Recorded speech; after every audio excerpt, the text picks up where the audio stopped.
Hello guys, ഞങ്ങളുടെ തിരക്ക് പിടിച്ച ഒരു രാവിലെ കണ്ടാലോ? രാവിലെ തന്നെ ചായ കുടിച്ചതിന് ശേഷം ആഹിലിനെ മദ്രസയിലേക്ക് പറഞ്ഞു വിട്ടു. പിന്നെ നേരെ അടുക്കളയിലേക്ക് കയറി. ഇന്ന് തോരത്തിന് മുട്ടക്കോസായിരുന്നു, ദോശയ്ക്ക് സാമ്പാറും.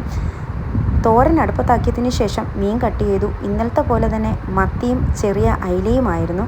കുറച്ചെടുത്ത് വറുക്കാൻ വേണ്ടി പുരട്ടി വെച്ചതിന് ശേഷം കുറച്ചെടുത്ത് കറിയുമാക്കി. മോൾക്ക് 8:30 സ്കൂളിൽ പോകേണ്ടത് കൊണ്ട് തന്നെ അവൾക്ക് രാവിലെ 2 അയില എടുത്ത് വറുത്തു. അവളുടെ ലഞ്ച് ബോക്സും റെഡിയാക്കി. ആദ്യം ചൂട് ചോറിട്ടു, അതിനുശേഷം മുട്ടക്കോസ് തോരൻ വെച്ചു, പിന്നെ നാരങ്ങ അച്ചാർ വെച്ചു, 2 ചെറിയ അയില എടുത്ത് വറുത്തു. അങ്ങനെ അവളുടെ ലഞ്ച് ബോക്സ് റെഡിയാക്കി. അപ്പോഴത്തേക്കിനും മീൻകറിയെല്ലാം സെറ്റായിട്ടുണ്ടായിരുന്നു. വേറൊരു ഡപ്പയിലേക്ക് മീൻകറിയും എടുത്തു. പിന്നെ ആഹിലിന് ദോശയും സാമ്പാറും കൊടുത്തു. അവന് പ്രത്യേകം ഒരു കിണ്ണിയിൽ ഇങ്ങനെ സാമ്പാർ എടുത്ത് കൊടുക്കുന്നതാണ് അവനിഷ്ടം. അവനത് കൊടുത്തതിന് ശേഷം മോളെ ഓട്ടോ ഏറ്റുവിടാനായിട്ട് പോയി തിരികെ വന്നതിന് ശേഷം അയാന് മുട്ട പൊരിച്ചു കൊടുത്തു. അവൻ രാവിലെ ദോശയൊന്നും തിന്നാറില്ല, ഒരു മുട്ട പൊരിച്ച് തിന്നുകൊണ്ട് പോകാറാണ് പതിവ്.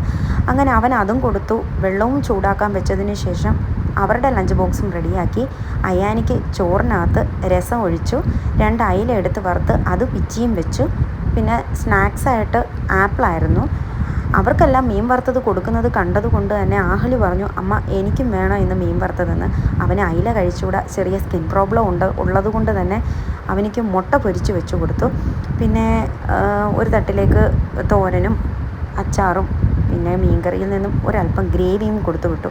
അതെല്ലാം സെറ്റാക്കി വെച്ചതിന് ശേഷം 2 പേരും സ്കൂളിൽ പോകാൻ റെഡിയായി ഇറങ്ങി. എന്നും രാവിലെ കാറിലാണ് അവർ സ്കൂളിലേക്ക് പോകാറ്. എനിക്ക് രാവിലെ കൊണ്ടാക്കാൻ ടൈമില്ല. കാറങ്ങ് പോകുന്നത് വരെയും അവൻ ടാറ്റ കാണിച്ചുകൊണ്ടേ പോകും.